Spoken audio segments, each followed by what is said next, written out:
Hey designers, and welcome back. Today we're going to be working on two very fun Dollar Tree upcycle projects. That's right. We're going to be taking this and turning it into this.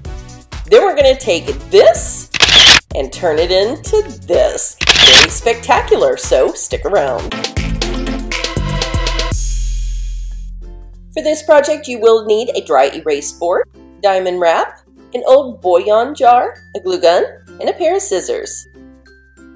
Before beginning our project, we need to get the label off of our jar, so we're going to remove the lid, fill a bowl up with some extremely hot water and a little bit of soap, and then let it soak for about 10 minutes. While our little jar is soaking, we're going to get started on our dry erase board project. And you'll notice the little clip up at the top. We're just going to leave it right there in place because that will hold our marker. Taking our diamond wrap, we're going to stretch it out to size to figure out the exact length we need to cut for our project. Because the trim on this dry erase board is pretty narrow, I'm going to be able to cut that diamond wrap in half.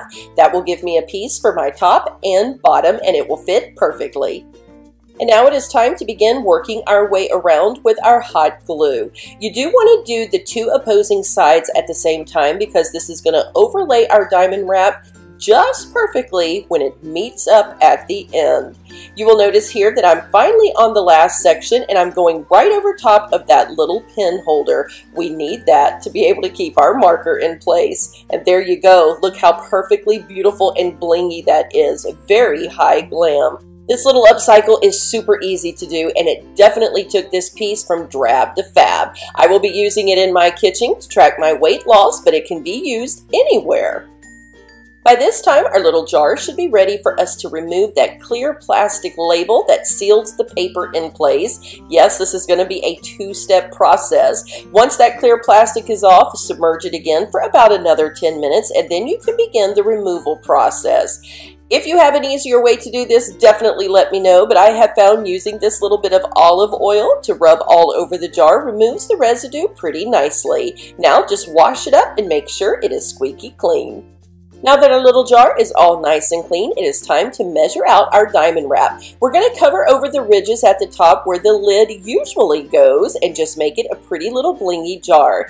You will notice that it's not going to take all of the width of that diamond wrap. So first we're going to cut it to size, measuring it around the circumference, and then we're going to cut it down to size, making sure that it does not stick up over the top of the jar.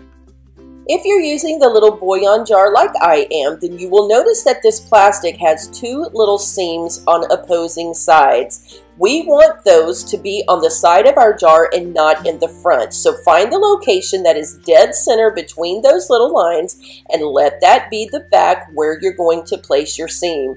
This way, when you set the little jar on any counter space, you will not see those unsightly seams down the front of your jar. And now it's time to just work ourselves around the circumference of our jar with our hot glue, pressing it firmly into place. I usually work with about a 1.5 to 2 inch section at a time so the glue doesn't dry too quickly before I'm ready to lay down my diamond wrap. Make sure your seam is aligned in the back and voila! Look what a beautiful little jar you have. It looks like it cost you a lot of money when in reality it cost you hardly anything at all. You can use this little jar for things like storing your pen or pencils. You could also use it in a bathroom for things like your Q-tips. Or you could use it in any other space of your home as a little bud vase. The possibilities really are endless. Little upcycle projects like this are super easy to do, so I hope that you will give them a try around your home. I want to thank all of you so very much for watching today. We'll see you soon in the next video.